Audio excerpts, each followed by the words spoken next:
with a sort of themeless episode. We didn't know exactly what to do with the theme. Well, I say we. I have loads of random shit collected since we hadn't been on for 2 weeks and everything. So I've decided, fuck it, we're going harking back to the olden days, to season one, when we didn't really have a theme or anything like that. We just had loads of random shit. But Stefan sort of has a theme with his, so I'm going to try and interlink my madness with his stuff, Yeah. really. And the first one I'm going to do is to really annoy Stefan. Is it the France? It is the French. Oh my god, okay. But you might like this because it's the French conning the French. Okay. There was a French artist named A con artist. Yes Klein or Vez Klein who sold a series of non-existent spaces in exchange for a weight of pure gold. So he said, I'll sell you the space if weight of pure gold. So it had to be gold, no cash, no nothing like that. Some people accepted his offer, and in 1959, almost 60 years after his death, a receipt he wrote to prove ownership of his invisible artworks sold for $1.16 million at Sotheby's auction house in Paris. Dude, there is a museum of invisible art where it's literally an empty picture frame and then there's a little card underneath about like 2 inches Describing square it. that is just Yeah. a sentence. It doesn't even describe it, and then you have to imagine what's there. And people buy this shit for like 16 grand and that. It's like ridiculous. Yeah, well, this guy, man, 6 years after his death, a receipt he wrote to prove ownership of his invisible artworks sold for 1.16 million. So imagine how much the artwork sold for. I wonder how much weight Jesus. in pure gold he managed to actually sell. I have no idea, honestly. But so there we go. I've started off with the random uselessness. So if anybody wants to research him, his name is YVES, and then Klein as in Calvin Klein. Eve. Is that how you say that? YVES, Eve. well, it's Yves Saint Laurent, and the designer Yves Saint Laurent or Saint Laurent. I don't know how to say it, but I'm sure the first bit's Eve, like YVES. Yeah, fair do. I'm just gonna keep butchering French for the rest of the episode. Yeah, just keep on doing it. Why not? But yeah, he was apparently he was a French artist, an important figure in post-war European art. He was a leading member of the artistic movement of Nouveau Realism, founded in 1960.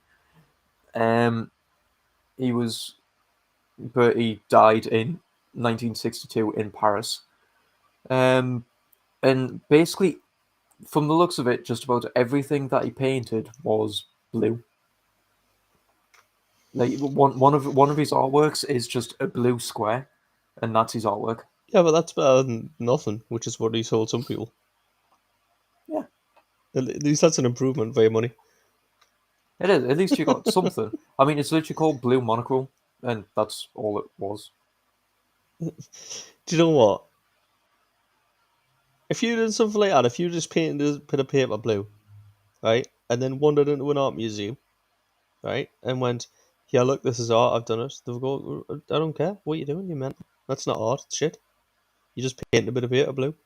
But if you're already famous and they ask you to do something, and you just do something like that, then it's great, and you got a whole exhibit to yourself. And I don't get it. I get that art is subjective, but there's some things that just aren't anything. Wasn't there a guy who sellotaped a banana to a wall and said it was art? It's not art. I've got apparently, he sellotape and I've got a banana. I'm not an artist. apparently he did a bunch of monochrome art, which was just like one color on a block. He opened an Hence monochrome. exhibit. He opened an exhibit in for the public in 1956. It Mhm. displayed orange, yellow, red, pink, and blue monochromes, and he, Klein is described as being deeply disappointed because people were going from painting to painting and sort of linking them together as some sort of mosaic. So they obviously went in thinking, "All right, okay, if I look at this angle, it's going to make a picture." Or okay, these colors link up and they'll make an image. And it was like, no, it's literally just he has a color, he has a color, he has a color. It's like the fucking little paint boards that you get from paint sample shop. That's what it Yeah, was. so does that But mean every single time you go to a paint shop and there's just colour cards underneath it, whoever put them up's an artist? yeah, apparently Dulux has created a lot of artists, if that's the case. they have indeed. But yeah, apparently he was deeply disappointed because people were thinking it was some sort of like grand interior design or like grand art or something like interior design for the space of the room or Yeah, something like that, because if not I went just to an blocks art of color. exhibit and there was just three or four different colours of like one block of colour, I would assume it's something that I'm not getting as well. I wouldn't think this is what this guy said's art. Yeah, exactly. It's such a completely pointless thing. Um, Well, I can, thanks. however, move for. Well, actually, can I? I'm gonna say if I've actually got one that has anything to do with art now because I've got one to do with Italy. I have to do with the art of being drunk. I've got Then several. you, then you can go with the art of. Oh no, I do. I've got another French artist who's known as the paving sergeant because he basically fills potholes with mosaics while people sleep. I'm sure he Okay, was in the news a while ago. I don't know, but there was a guy in. Well, actually, first of all, there's a hack for that. Did you know that if you just go outside with some spray paint in the middle of the night and spray a circle around the potholes, then within a couple of weeks the council will fill them in because they'll think that their bosses have marked them. Because I don't know if you know, but the way it works is the boss will go out and identify. I want this one, this one, this one. He'll circle all the ones he wants done on a particular road that the highways are coming to fill in potholes, and then when they get there, they'll just fill in what's circled. So if you go out and circle them, especially if you see some that are circled and some that aren't, if you just circle the others, they'll get filled in. I never understood that. Why is it? Why can the go up a road circle three when there's 20 potholes? It's like, Because dude, the just fill in the fucking rest. So it's to do with basically it's to do with liability if you smashing your car up and then suing them. If it's in where basically the track where your wheels go, it's a priority. If it's deep, it's a priority. If it's a small one and it's where your wheel probably going to go, then they're probably not going to bother. If it's a massive hole but it's right in the middle of the road and no one's ever likely to put their wheels over, then well, unless you're a motorcyclist, then you're fucked. Motorcyclists, tractors, and buses. Tractors don't give a shit. I was following a tractor home yesterday. It, I think it was 9 o'clock at night or something. There was an escort van, a tractor, and the tractor was towing what looked like a freaking tank. It was some sort of harvester with tank treads and stuff. It was some Yeah. kind of harvester or something. It had a tank on the back. It had the nozzle that swings out, all that sort of thing.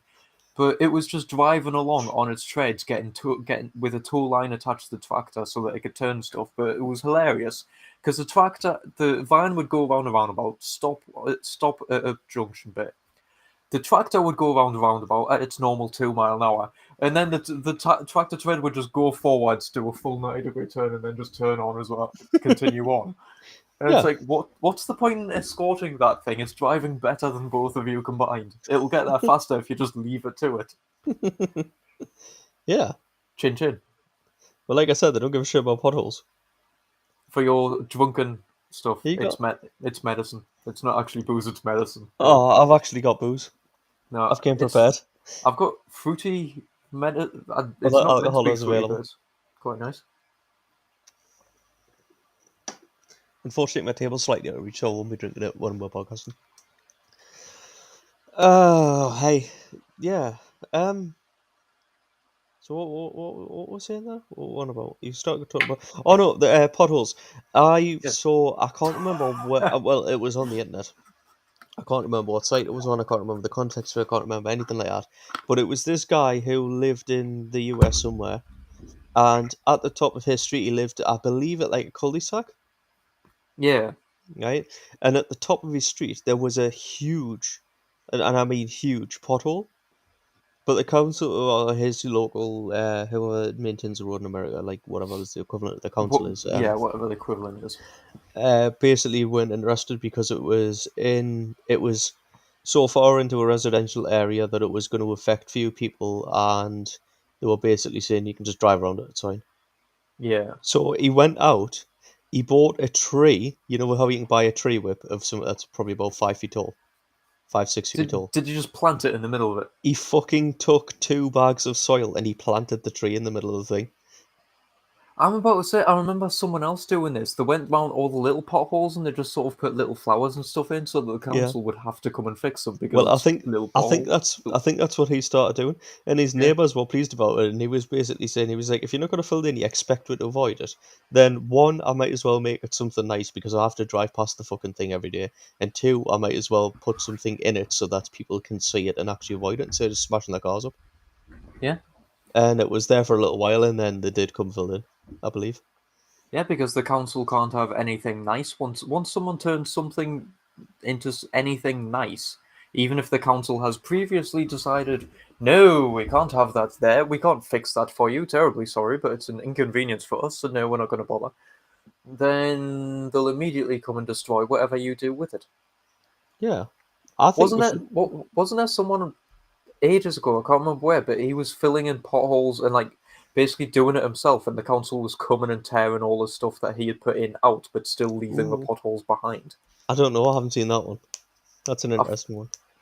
I'm sure it was like the count because he was doing it and it wasn't the council because they hadn't registered it or anything like that. It was basically they had to come and pull up everything that he had done, but it meant that they were just recreating the potholes.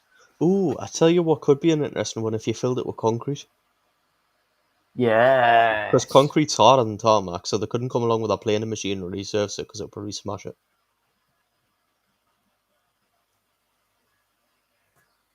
Look. They'd have to come out with the jackhammer and smash it up. He's looking for guys that fill in potholes. Yeah, but it's not. It's taken us to the. Here's where you report a pothole to the government site. Yeah, you can do that. I've seen that in America. You can literally go. I don't know if you can in this country. I've never really You looked at it. can't. It's just You can go on a gov.uk. map. It just tells you where they all are, and people rate how big they are and how much of a danger they are. Yeah, well, So you can apparently go, you yeah, can. there's one here, and then someone else can go and go, yeah, and it's fucking huge and it's really dangerous right now. Yeah, but apparently we've got one on the gov.uk website for everybody listening. You can go on the gov.uk website and report a pothole. So everybody spam them with your fucking potholes because we want to see them busy. No, but they won't do anything. They won't do Anyway, anything. to avoiding potholes, Yes, uh, I I I I found a story of a man that was drunk. a man that was drunk. He was drink driving, to be honest. All And good then I've stories start with a man who was drunk. the man that was drunk was in South Africa, but I'm going to come back to him last Okay, because I found some good ones. Right. okay, So this one.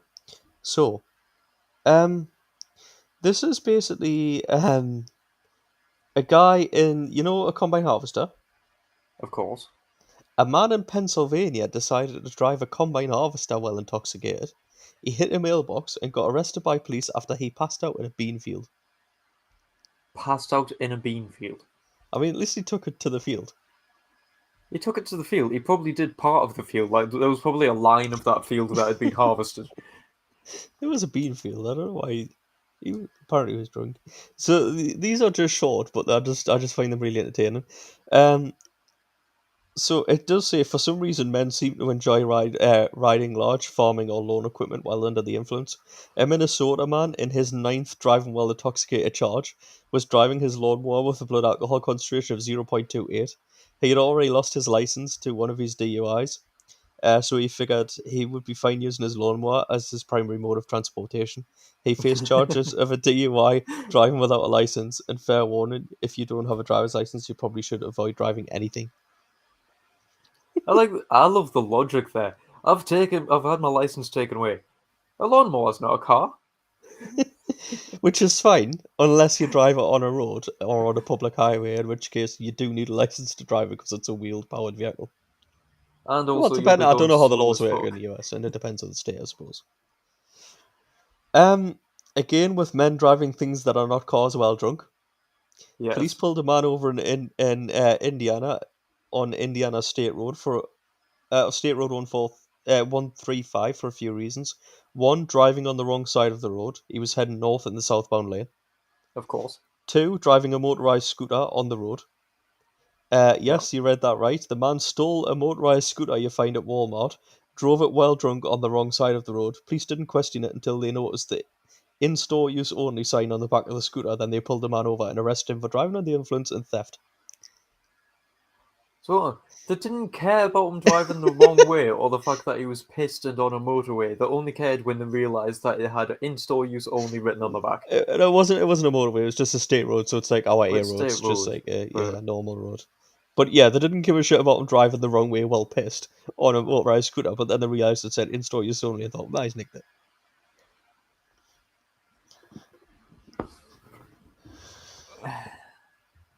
A man in Ohio drove. Okay, right. A man in Ohio uh, made a motorized bar stool out of an old go kart, yes, I've drove seen the that. bar stool to the bar, used Of it there course, as a bar stool, and of then course. drove the bar stool home.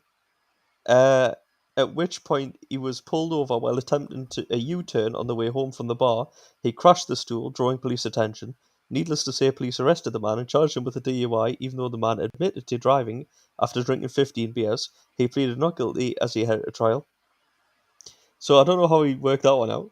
He was like, "Yes, I've had 15 beers and I'm driving," and they were like, "Right, well, you're getting arrested for that." And he went, "Well, I didn't do it." Well, no, it went. They said, "How many have you drank?" 15 beers. Okay. And what you doing? I'm driving this. Okay. So have you been drink driving? Well, no, it's not a car. It's a stool. It's a bar stool. It's not. There's no law that states that you can't drive a bar stool home. And I I'd love to see that court. Just there's no law that states that you can't drive a bar stool home, even if it's a homemade mishmash bar stool. If you can prove that it is a bar stool, I mean, how are they going to do that? it is just a bar stool. I don't know if you'll be able to see this, but it is literally a motorized bar stool. Nah, it's just complete white fade, man. Yes. Oh yeah, okay, it is just a bar stool with four wheels attached to the bottom.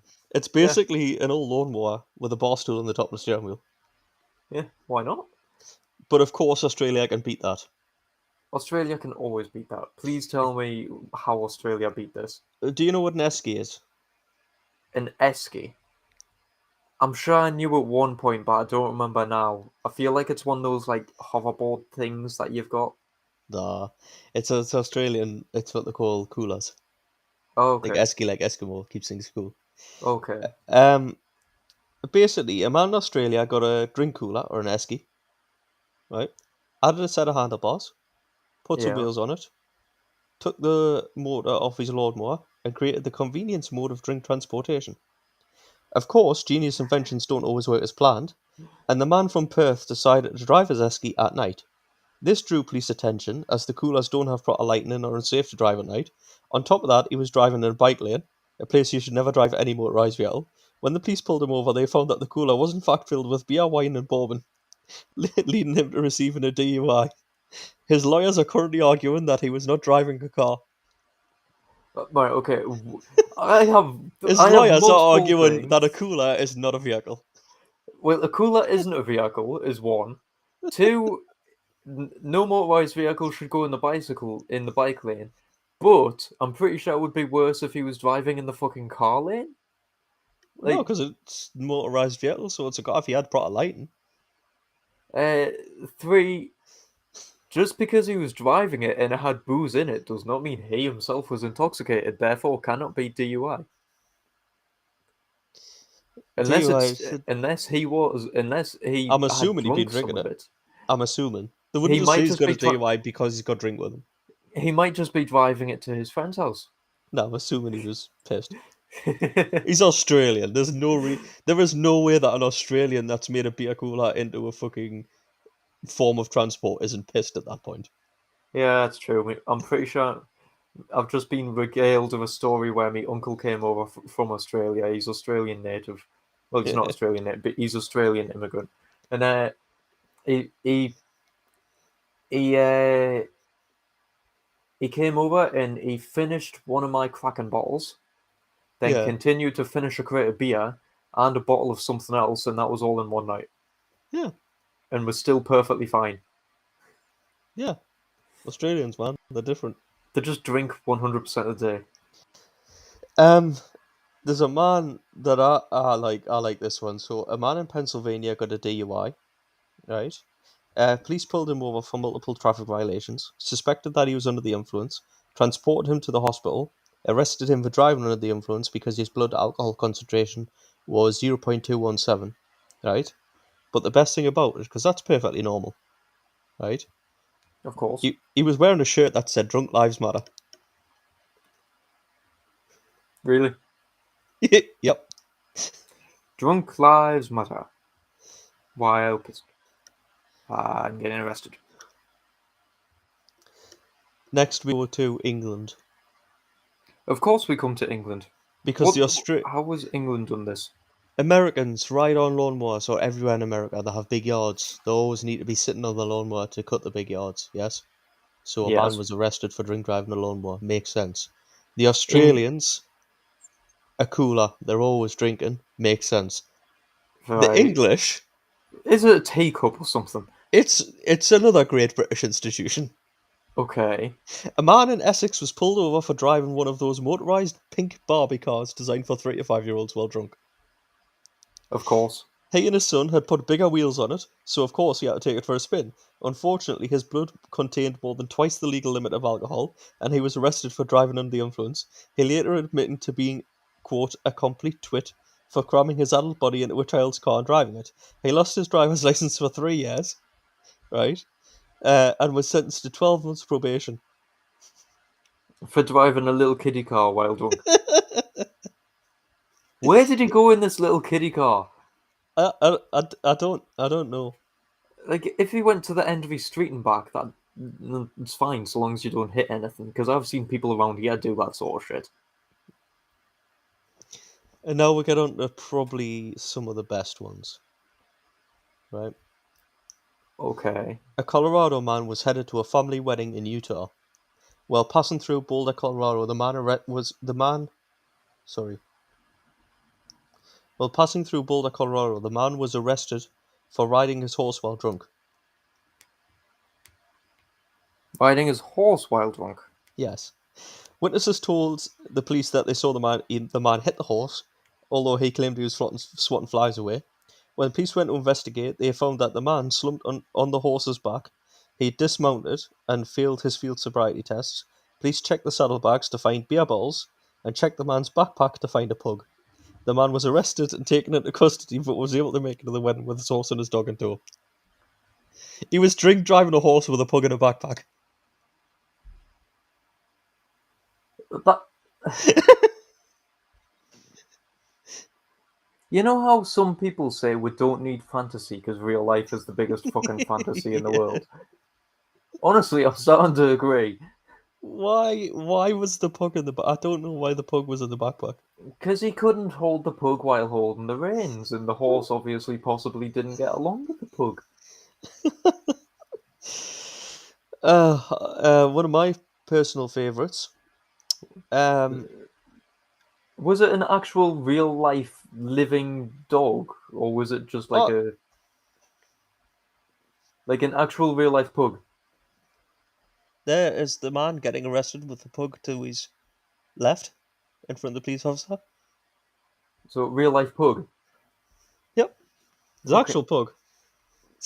I mean, I know that dogs like being carried in backpacks and stuff, and like they kind of enjoy the bouncing and stuff. So I don't know if it would enjoy it, but if the bag was closed on the dog, that's a bit cruel. Unless it was having a nap, even then it's a bit cruel. I got another good along the theme of the shirt. One Halloween, a teenager in Nebraska was pulled over for driving erratically. Of Right? course. Police immediately knew the teen was drunk and took him into custody. Upon searching the vehicle, they found open containers of alcohol in the truck as well. Of course, they made sure to include in the report that not only that the teen blew more than twice the 0.08 legal limit on the breathalyzer, but that he was also dressed up as a breathalyzer. What? He'd been to a Halloween party, which is why he was pissed. He was dressed as a breathalyzer.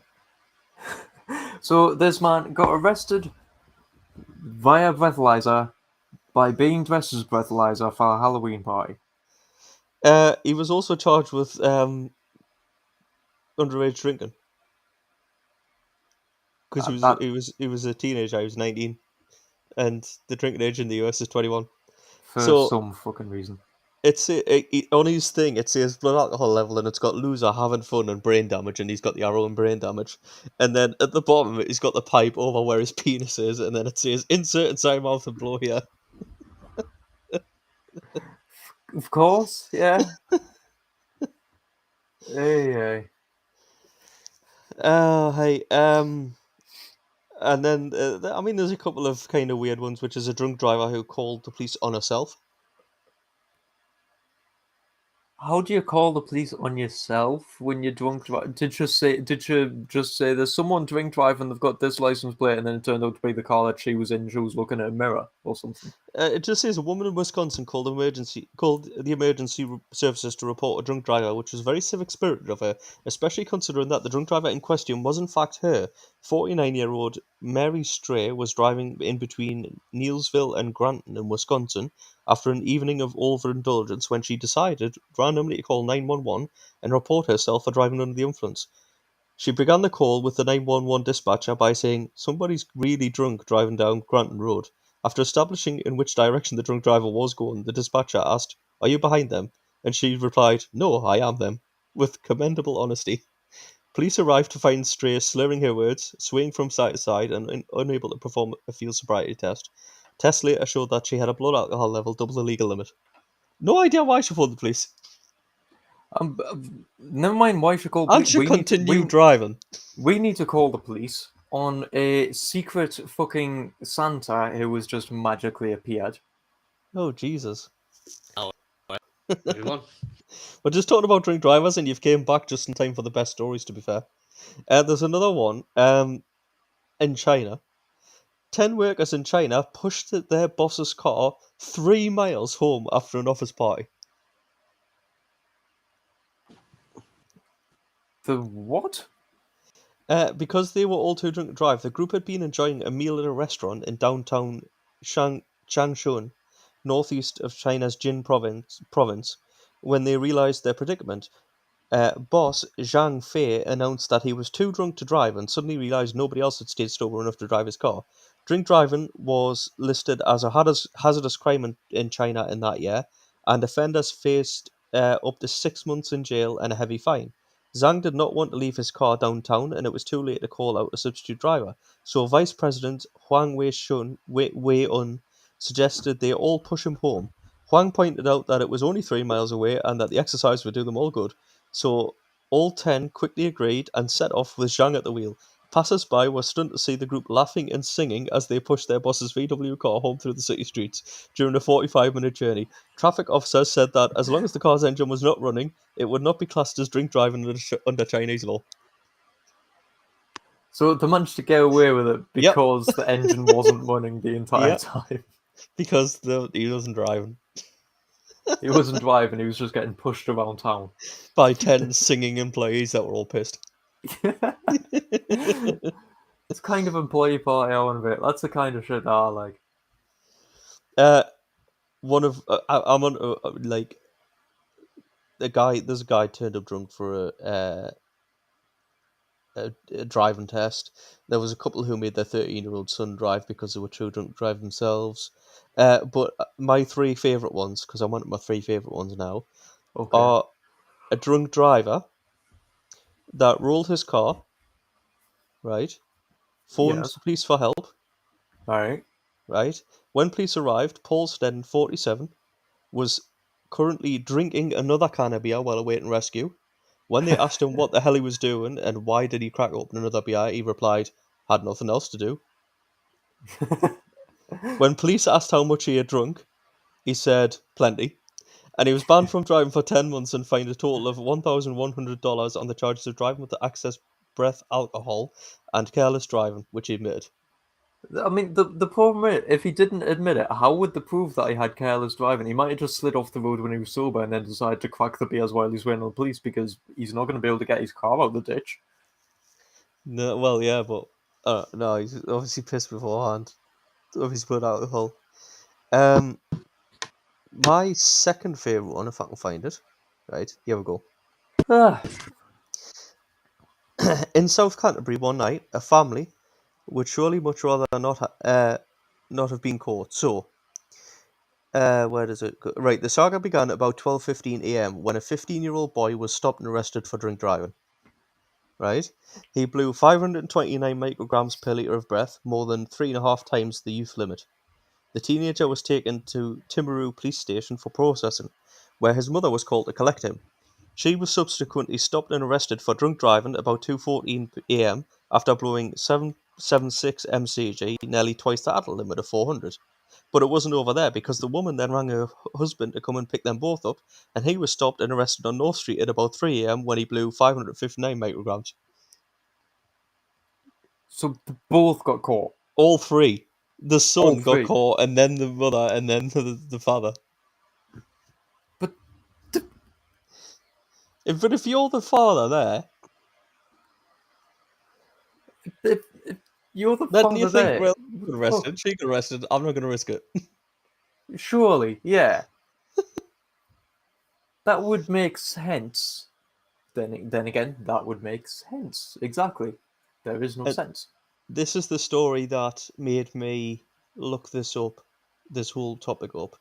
Jay, you may want to listen, right? Because this is the greatest thing you'll hear today, right? A motorist, a drunk driver, was pulled over in the Eastern Cape, South Africa. Okay? He Aye. blew 32 times over the legal drink drive limit, which that must be a record. 32 times over. Yes. When the police asked him to step out of the car, they realised he had his 5 young boys in the back and his wife, right? Who Of were course. Bring who the were family on your drunk drive. who were arrested with him. Upon closer inspection of the Mercedes Vito, so small van, they also found 15 sheep that were stolen from a local farm. This guy was 32 times over the drink drive limit with 5 kids, his wife, 15 sheep In a van. in a small van. What kind of? I don't. I can't, it was a Vito, a Mercedes Vito. They're not very big. Okay. Spaces, you know. No, for 15 sheep. Is he Welsh? He's South African and he's 32 times over the limit. He thought, do you know what blows my mind about this? He's got a van, right? Mercedes Vito van, so I'm assuming it's like a 2-seater, right? They see him swerving all over, pull him over, he's 32 times over the limit. They open the back of the van to see what the hell he's got in there, and he's got his wife, 5 kids, and 15 sheep. Why does this remind me of something like? Some, I can imagine, It's ridiculous.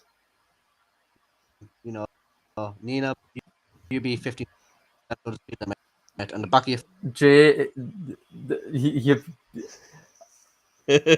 I'm so sorry. I love the fact that you've tried to join everything, but your signal is so bad that we're getting every 4 word.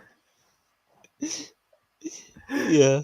And you're on like a time delay, so I can see your mouth move, and then like 10 seconds later, you'll actually hear what you said. in my defense, it's like I kind of and we're in the mid of moving house. I mean, we understood that, but half of the words in between were missed out. Yeah. But we understood it. In my Well- defense, I'm in the middle of moving house. It doesn't. Yeah, but that doesn't count because he stole the sheep from his neighbour. It's nothing new. You know, it's like from a whole of the words I was saying. Yeah. My connection's not bad this week. Mainly because I I'm know. sitting with the router there. Yeah, that might be why. My connection is normal, but that's because people have just arrived back home, so it may end up tanking from this point on. Yeah. So yeah, I went on a journey after finding out that a man was arrested for being 32 times over the legal drink drive limit with 15 sheep in the back of his van. I was just wondering what other crazy stories there were. 15 sheep. I like the fact that it was specifically 15. It's a nice round number. I like the idea that he tried to fit more but couldn't because his children were in the way. I like the idea that he couldn't have put his wife or any of the children, just not a single person, in the front to save the Yeah. space. He was Yeah, the only one in the front. Why was everybody else in the back? Yeah. Also, you get bundled into the back of your dad's van with your four brothers and your mum, and then randomly, the van stops, pulls over, it's quiet for a bit, you're thinking, what the hell's going on, waiting for him to open the door. Then he doesn't, starts bundling in 15 sheep. Brings a whole different meaning to just a quick drive around with your dad. Like, I remember going to Kielder and coming back with like plants and stuff, or going and finding stones at the side of the road and things. I don't think we ever contemplated stealing 15 sheep. A small herd. Yeah, but that's like you last time you and your dad have. Sheep stealing. That's what Stefan's gonna do. That's how Stefan's gonna do it. Stefan's just gonna turn up in a van, say we're heading somewhere. He's gonna get all of us for. He's gonna say we're heading somewhere, and then he's just gonna jump out the van, say I'll be back in 2 seconds, and then the back of the van will open, and you'll just get greeted by the honks of geese. Just raid a goose farm. Yeah. The Great Goose Heist of 2030. Oh, Echo. Jay.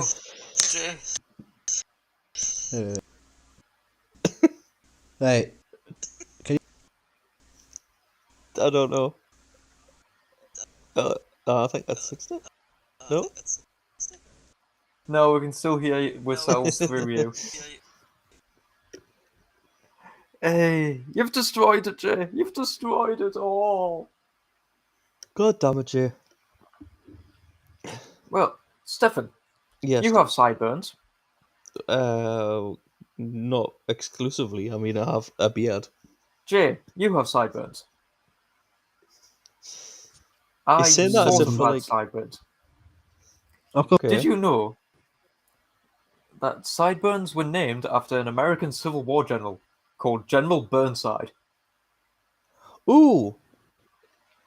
Kind of. I'd heard the name and I kind of heard something about it, but I don't know if I knew that exact fact.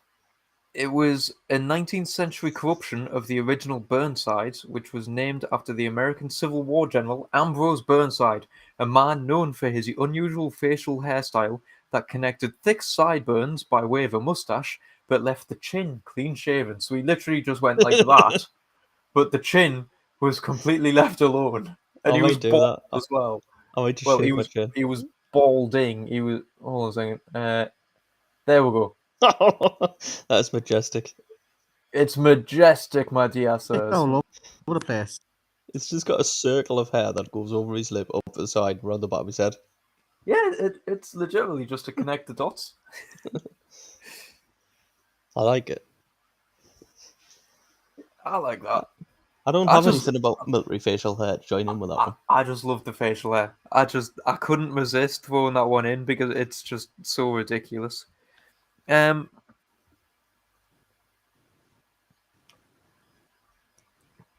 has one for you. He has one of someone being skinned alive.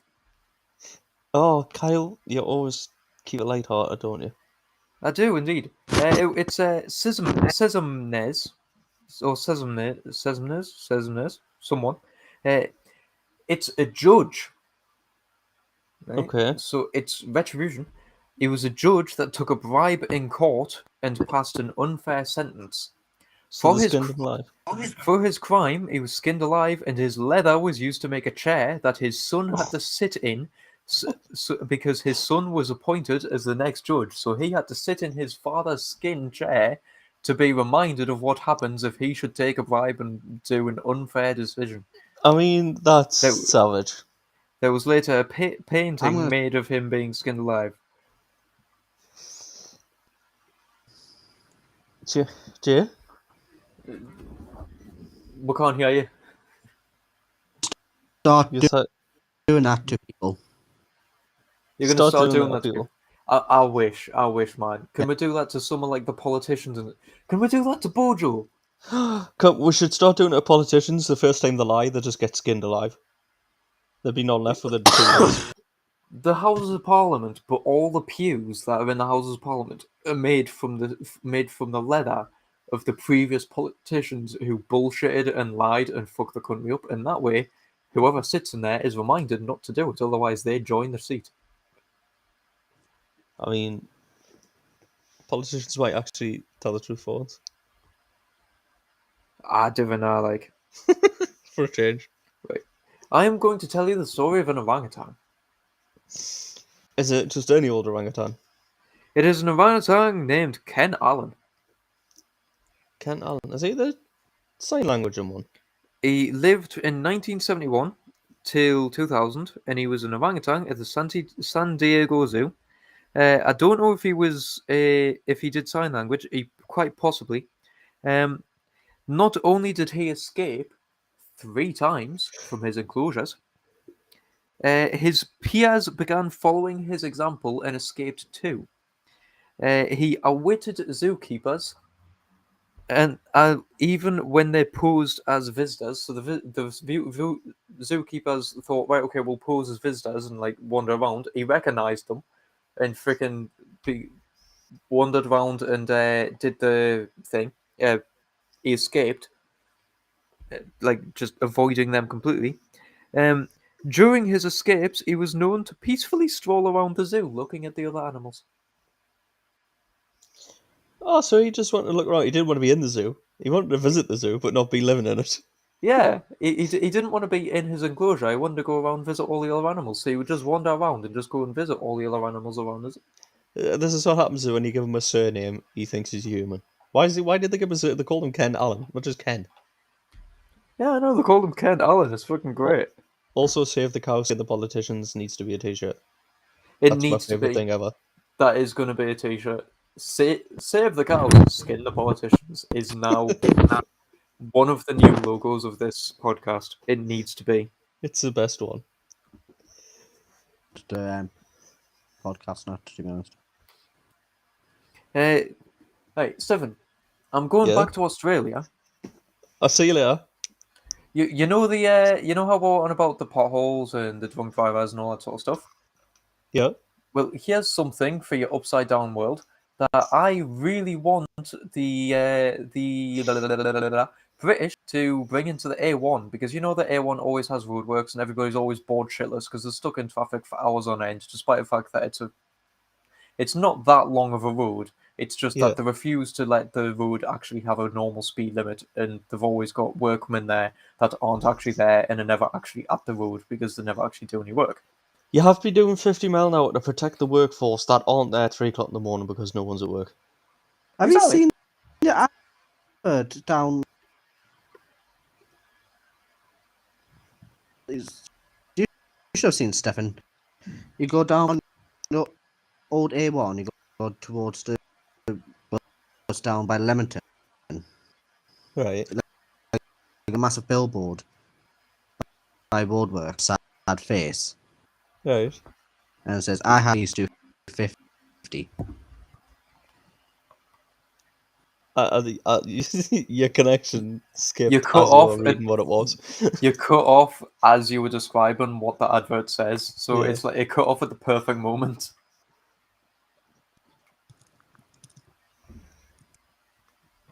But yeah, you have to do 50 to protect the workforce, which are never there. Even in the daylight, you barely see them. Exactly. But Maybe if they were there, they'd have it done by now. yeah, exactly. But I do. So this is why I got back to Australia. The Australians have something. It's a boy standing with a sad face with, "My daddy works here, let him live and do 50." If your daddy works there, he needs to work harder. He's obviously not there for more than an hour a day. If I'm doing 70 in the outside lane and your daddy doesn't live because I wasn't doing 50, your daddy wasn't working in the right place. Yeah, exactly. You're extending the road outwards. That means you should not be in that lane. Yeah.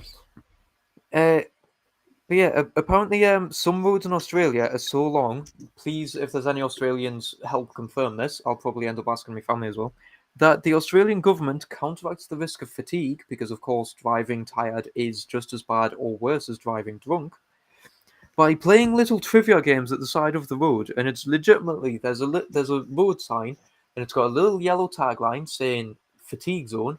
Then underneath, it says like he has the start of the trivia game type thing, and then the next like however many road signs just have like trivia questions for you to answer, and it's got like the question and That's then awesome. answer and the question and answer. So you can drive along and basically play a game. So instead of driving with your family for hours on end going, I spy with my little eye, you can literally play these little trivia games along the side of the road. Admittedly, if you drive that road quite often, you'll probably get sick of seeing the same questions. But I think it's So, pretty cool. so Jay's just asked if it's dangerous, and I think he's thinking the same as me. Is what Distraction. yeah, you're not going to have a crash because you're falling asleep, but what you're going to do is have a crash anyway because you're not watching the road, you're reading a sign. Well, no, it's the whole thing of it. It's short questions where it's set up the same as a normal road sign, where it's made so that Which you is can also read it. distracting. Yeah, exactly. So it's just same as a normal road sign. So that's why they can get away with it, because if that's distracting, so is a normal road sign telling you where to go on this roundabout, or a normal road sign telling you that there's a works up ahead. I saw you know when you go into a village and it says welcome to and then the name of the village and then please drive carefully, Yes, or right? welcome to have a nice day, or like just the Yeah. random shit. I saw a picture of one the other day.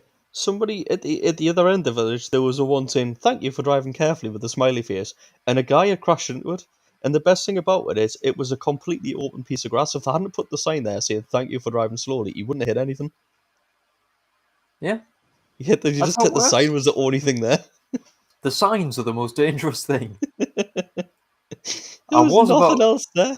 I was about to say remove the signs, make the road safer, but then I realised half the time when I get lost, it's because I was following signs and the signs suddenly end and I've got no idea where to go next. Yeah, So but that's why you do sat nav because you live in the 21st century. I do the sat nav, but then the sat nav gets lost and thinks I can go up a one-way street. Well, then you just do what people do and do that. Even if you get to a river and it says go down there, you just do it. And then when when you phone your insurance and go, I've hit an animal, and they say what animal, and then you say a fish Honestly, because you've followed your sat nav. You just go, well, the sat nav told us to go there. one, I hope someone has done that. Two, I was driving into Newcastle because I was going to see a museum. We were driving into Newcastle and the sat nav legitimately he has a road that only buses can go up, and my sat nav was just going, yeah, just go up that road, it's fine. No, and if you do, well, actually, this depends on your sat nav. I was going to say if you then drive past that, they will give you another option to go round, but unless you've got a Garmin. Because I've got a Garmin, and if I use the Garmin, it's very German. So it goes go that way, and then you don't go that way. And instead of rerouting you, it goes make a U-turn, then go that way. And then you can't make a U-turn, so you keep going. Then it goes no, you need to go back and go that way. And then you still ignore, and then it just turns itself off. It actually turned itself off. I was like, right, okay, now I don't know where I'm going. It's just like, you have refused my instructions, now you You've get not gone lost, the I don't exact care. way I said, whether it's breaking the law or not. So fuck you. I love it. I love Jay's messages. He's saying, road rage because you crashed, then you and the other driver have a fight over the trivia answer rather than you smashed in the back of him. That's a good point. Uh, But then after you crash, you've got to walk a mile up the road to see what the actual answer is to settle the argument. no, Jay, I don't use Waze. I've never used Waze. Oh yeah, and Susie's also just pointed out it took us into Gateshead to go back into Newcastle because we had to go to a museum that it we needed to go up, right, down, left, and then we were there. We basically had to go around the building that we were at. So the Yeah. sat nav decided you're going to go over this swing bridge into Gateshead. You're going to go round Gateshead. You're going to come back into Newcastle to get to where you need to go. He thought the sat nav thought you wanted a day out. He was being nice. He was helping you. It wasn't help. It was making a 5 minute drive, a 10 minute drive. It's a nice drive out through Gateshead. You wouldn't have seen Gateshead otherwise. And yes, Jay, I wanted to go to the Hancock. Go I through. like the Hancock.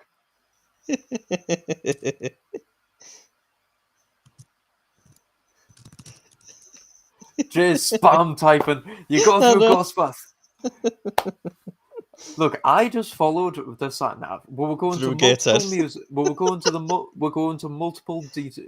We were going to multiple museums, okay, and it decided that we needed to go down the A1 through Poland, go through the bypass. We went through the bypass, we did all that sort of stuff, and then it decided that yeah, we had left the Hancock and we were going to the Discovery Museum. In order for us to go from the Hancock to the Discovery Museum, it decided we needed to take a detour through Gateshead. I do have something about Newcastle since you're now talking about Newcastle. I just remembered. Come on then. You have to bear with us a second, but this is excellent. This is the best thing I've found in a while. Jay, you know I have the sense of direction of James May. Saying just head towards St James's Park doesn't help. I don't know where St James's Park is. I've grown up with a Macam dad. I don't know where St James's Park is. Right, It's Kyle. signposted. It's not signposted well enough. The museum had a signpost saying museum this way and it was up a fucking bus route. Newcastle signage makes no sense. Are you ready? I'm stressing Jay out so much with my directions. It's great. Jay, you need to get back in the car with me at some point because you haven't been in since college. And you knew how bad my sense of direction was then, nearly killing you on the way to Morpeth. It's worse now. Right, Stefan, please, Newcastle, bring it. In 1996, right, the Newcastle upon Tyne-based arts manager, John Nicolau, created Newcastles of the World United project, which resulted in a website and a book with the same title, covering the Newcastles of the English-speaking world. The aim was to foster links of friendship, culture, education, and tourism, hopefully leading to economic links and benefits. However, there are so many Newcastles that the non-English-speaking part of the world has also joined, and that it was the mayor of one of them in Shinshiro, Japan, who took the initiative to bring Newcastles together via the Newcastle of the World Summit, first taking place in Japan in 1998, with the delegates from Newcastle in South Africa, Nuremberg an der Donau in Germany, Neuchâtel in Switzerland, Newcastle, Indiana, the USA, Newcastle, Pennsylvania, USA, Newcastle under Lyme, UK, and Neufchâtel, France, joining their hosts in Japan. Through this initiative, Newcastles of the World was born. Subsequent gatherings have been held in Neuchâtel in Switzerland 2000, in USA, Newcastles of Indiana and Pennsylvania in 2002, South Africa 2004, and in 2010, UK, 2006, Newcastle under Lyme, and 2012, Newcastle upon Tyne. There is a list of them. There are so many fucking Newcastles and around the world. There is a website called newcastlesoftheworld.com, and they have I think it's biannual summit where all the representatives of different Newcastles meet and have a Newcastles Unite summit. Yeah, man. Jay's just put in the thing. This is why people get pissed off when they say they're from Newcastle. There's two just in England. Which one? There's If they sound like us, then they're from the north of England, Newcastle. They're from the proper Newcastle. The true, original, best Newcastle. the proper one. The proper one. Right, here we go. I've got a list of all of them. Pick a country. Pick a country. New Zealand. New Zealand, there will be one. You might have to talk amongst yourselves. I had to pick an awkward one just because fuck it. Oh no, hold on. I've got the country list here. There is. Oh, there's not New. There's not. Oh yeah. You found one? Formerly known as Newcastle, so they've changed the name, but it's Albertown in Otago, New Zealand was Newcastle. There is Newcastle Waters in the Northern Territory of Australia, and there's Newcastle Rain in Queensland. There is Castelo Novo in Brazil. There is Kuala Lumpur in Afghanistan. There is Kyle! There's Newcastle in St Kitts and Nevis. St Kitts and Nevis. Jay's got the Yes. thing up on the site. He's also using a Yeah. Mac. Yeah. Newcastle, Jamaica, Newcastle, Barbados. There's obviously millions in the US of A. Does that mean that we can move from Newcastle, England to Newcastle, Barbados, and say that we haven't moved? We've just changed which Newcastle we're from? Yeah, exactly. So just to say what Jay was saying, just in the UK, there is Newcastle in Herefordshire, there's Newcastle in Shropshire, and there's obviously Newcastle under Lyme, Newcastle upon Tyne. In Wales, there's Little Newcastle in Pembrokeshire. There's Newcastle in Bridgend and Glamorgan, and there's Newcastle Emlyn between Cardiganshire and Carmarthenshire, and there's Newcastle Monmouthshire. In Scotland, there's Newcastleton. In Northern Ireland, there's Newcastle in County Down, and then there's 6 in the Republic of Ireland. So it just a 4, few. 5, 6, 7, 8, 9, 10, 11, 12, 13, 14, 15, 16, 17, 18, 19, 20, 21, 22, 23, 24, 25, 26 in Italy. Yeah, so just a few little ones. Yeah. And then there's fucking hundreds in the USA. Jay said Newcastle on Clun is my new favourite Newcastle. Where the fuck is Newcastle on Clun? Is that the Scottish one? Is it in Do you know England? what? My favourite one isn't in Newcastle anymore. Why? What you found? In Western Australia, there was a town that used to be known as Newcastle. Right, what's it called now? It's now called Toodye. Toodye. Toodya.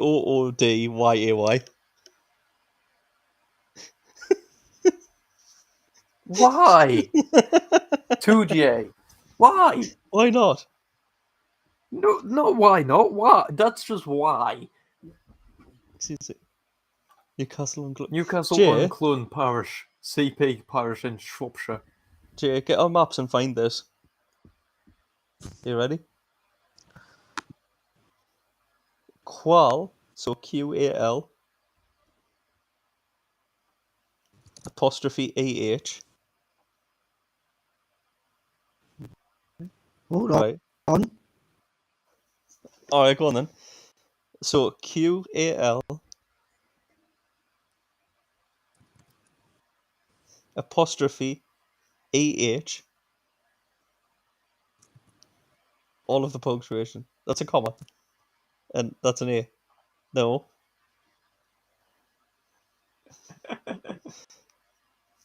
It's AH. Dash YE. Fuck is this? Space now. Right, take one of these out.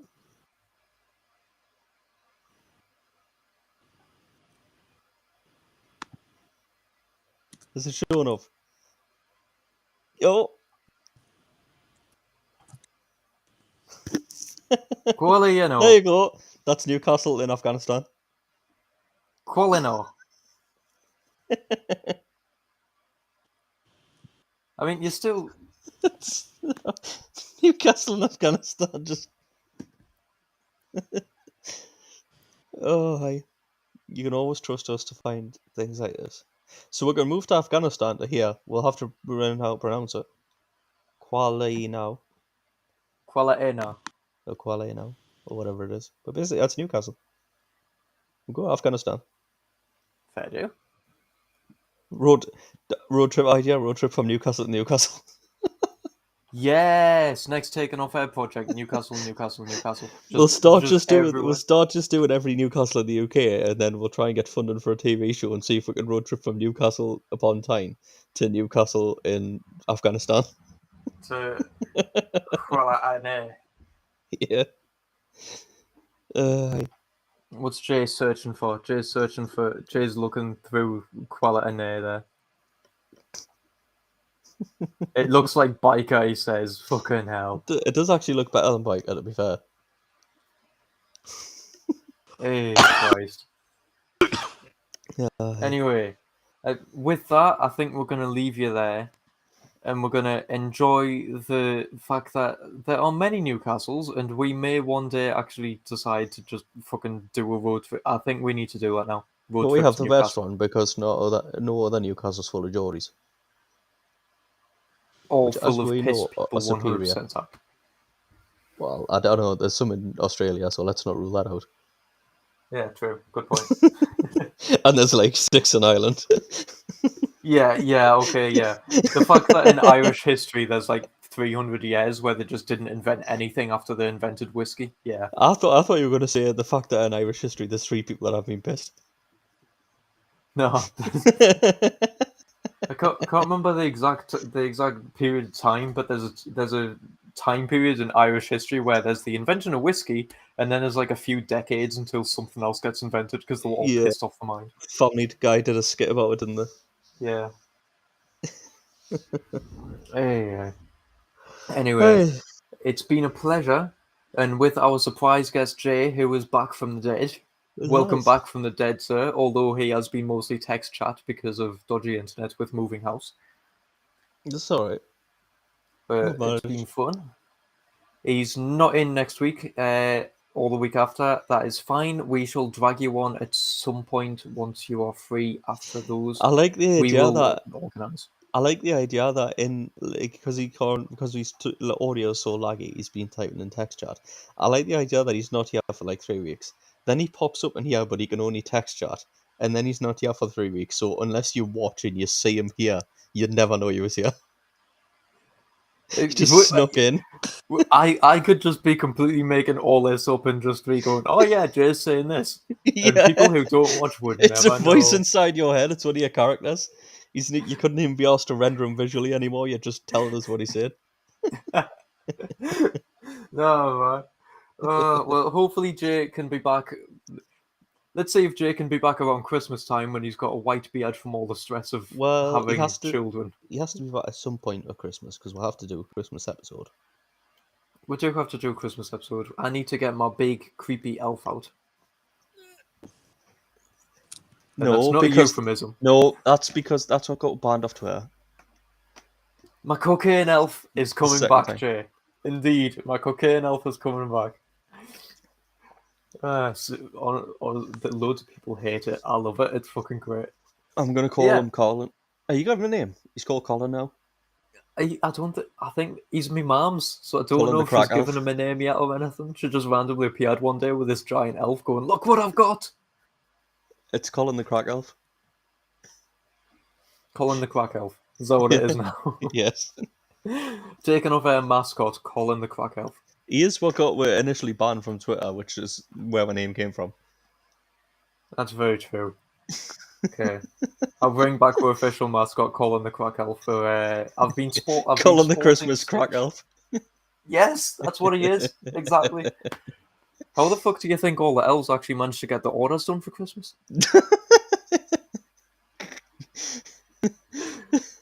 Right, before any more comes out. Yeah. On that note, as Jay says, thank you very much for watching. Thank you very much for coming on, Jay, and being a voice in my head and in text. I did not. I did not come on, Jay. That came out wrong. Shut up. Thank you very much for appearing, Jay. Thank you very much for appearing, Stefan. We will see you all next time. Goodbye. Au revoir.